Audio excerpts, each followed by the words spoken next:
Hello friends, मैं हूं चंदन sir. आज मैं प्रॉफिट एंड लॉस चैप्टर के बारे में बात करूंगा और क्या प्रॉफिट है क्या लॉस है इसके बारे में जानूंगा। क्या प्रॉफिट परसेंट होता है, क्या लॉस परसेंट होता है। तो चलिए देखते हैं। बेहतरीन से चैप्टर है प्रॉफिट एंड लॉस। कोई भी व्यापारी हो, कोई भी साझेदारी हो, क्या उसको जब साझेदारी में बिजनेस किया या अकेला ही बिजनेस किया तो क्या उसको माने बेचने से या खरीदने से क्या उसको प्रॉफिट हुआ, क्या उसको लॉस हुआ, इसी के बारे में इस चैप्टर में क्या हमको पढ़नी है। तो चलिए देखते हैं। बहुत बेहतरीन सी चैप्टर है। इस चैप्टर में पहले हम जाने कि क्रय किसे कहते हैं। क्रय किसे कहते हैं?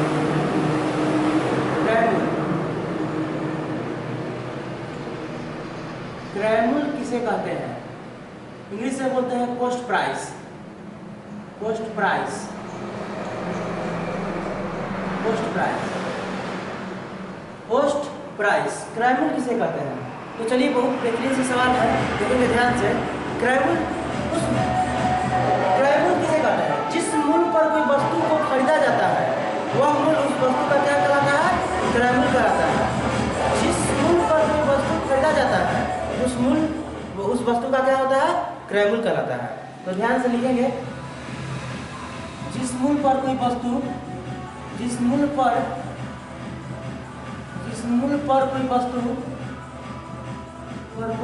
खरीदा जाता है, कोई वस्तु खरीदा जाता है, वह मूल्य उस वस्तु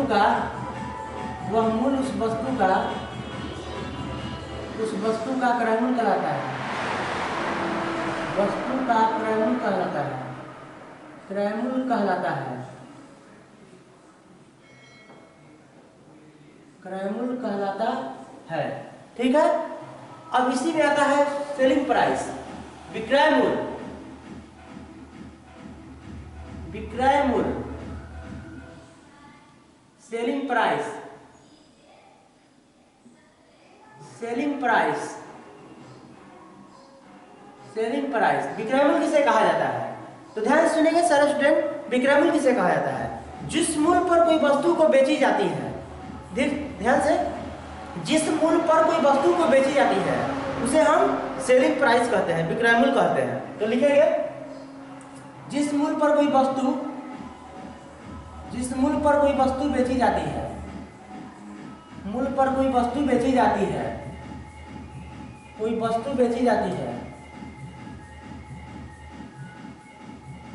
बेची जाती है, वह मूल्य उस वस्तु का विक्रय मूल्य कहलाता है। विक्रय मूल्य कहलाता है। ठीक। इसी तरह से आपको कोई पूछे कि अगर लाभ बराबर क्या होगा,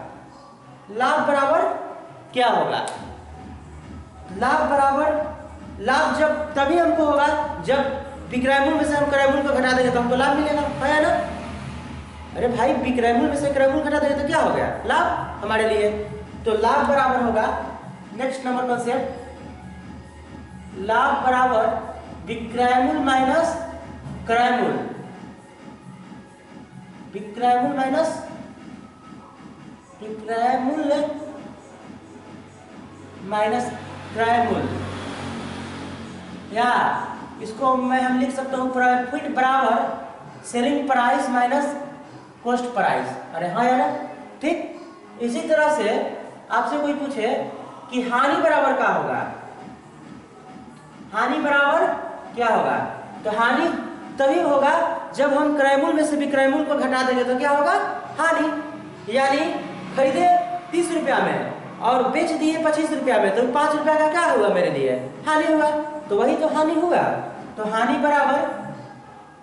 बराबर क्रय मूल्य माइनस विक्रय मूल्य। तो लिखेंगे लॉस बराबर सीपी माइनस एसपी। ठीक है। और इसी में एक और कंसेप्ट बनता है, नेक्स्ट नंबर कंसेप्ट है वो क्या है? लाभ परसेंट। लाभ परसेंट, लाभ परसेंट, कोई पूछे आपसे कि लाभ परसेंट बराबर क्या होगा, तो लाभ परसेंट बराबर हमेशा लाभ या हानि हमेशा, ध्यान सुनिए सारे स्टूडेंट लोग, लाभ या हानि हमेशा क्रयमूल्य पर मानी जाती है या गिनी जाती है। लाभ किसी भी व्यापारी या किसी भी आदमी को लाभ होता है हमेशा क्रयमूल्य पर, या हानि भी होता है तो क्रयमूल्य पर होता है। ठीक, तो लाभ परसेंट बराबर लाभ गुणे 100 बटा क्रयमूल्य। इसी तरह से हानि परसेंट, हानि परसेंट बराबर हानि गुणे 100 बटा क्रयमूल्य। ठीक, लिखेंगे नोट पॉइंट में, नोट पॉइंट डालकर लिखेंगे कि लाभ या हानि हमेशा क्रयमूल्य पर मानी जाती है। तो लिखेंगे लाभ या हानि, लाभ और हानि हमेशा, लाभ या हानि, लाभ या हानि हमेशा क्रयमूल्य पर मानी जाती है, हमेशा क्रयमूल्य पर मानी जाती है, पर मानी जाती है। लाभ या हानि हमेशा क्रयमूल्य पर मानी जाती है। ठीक है, ठीक? एक और है नोट पॉइंट, छूट, डिस्काउंट, डिस्काउंट, छूट हमेशा अंकित मूल्य पर माना जाता है। डिस्काउंट, छूट, छूट हमेशा अंकित मूल्य पर मानी जाती है, छूट हमेशा अंकित मूल्य पर मानी जाती है, अंकित मूल्य पर मानी जाती है, मानी जाती, छूट हमेशा अंकित मूल्य पर मानी जाती है, डिस्काउंट। ठीक है, इस तरह से आपके सारे के सारे कॉन्सेप्ट प्रॉफिट एंड लॉस के खत्म होते हैं। इतने ही सारे कॉन्सेप्ट से आपके सारे के सारे प्रॉफिट एंड लॉस कवर होंगे। तो इतने सारे कॉन्सेप्ट आप जरूर ध्यान से देखें और समझें कि इतना ही सारे कॉन्सेप्ट से आपके पूरे प्रॉफिट एंड लॉस को खत्म कर देगा, चाहे किसी तरह का भी प्रॉफिट एंड लॉस का क्वेश्चन क्यों ना हो। ठीक, तो इस तरह के कॉन्सेप्ट को ध्यान अवश्य दें। मुझे आशा है आप इस तरह के कॉन्सेप्ट को ध्यान से सीख लिए हैं। ठीक है, नोट करना चाहे नोट करें।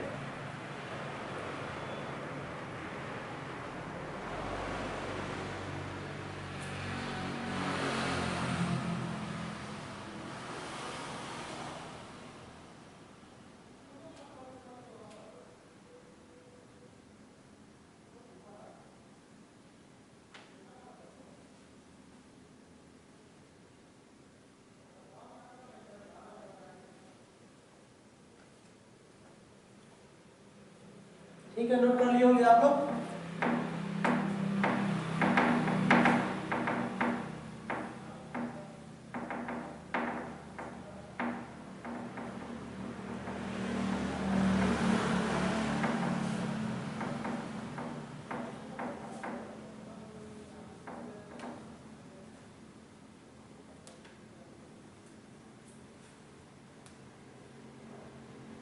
एक क्वेश्चन है टाइप नंबर फर्स्ट है,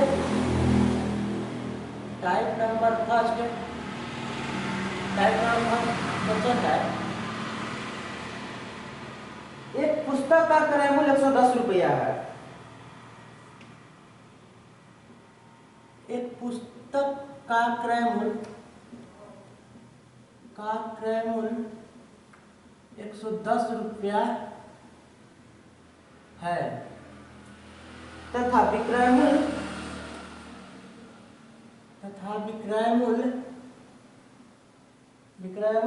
123 रुपया 20 पैसा है, 130 रुपया 20 पैसा है, या 123.20 रुपया है। ठीक है, इसे बेचने पर विक्रेता को कितने प्रतिशत लाभ होगा? इसे बेचने पर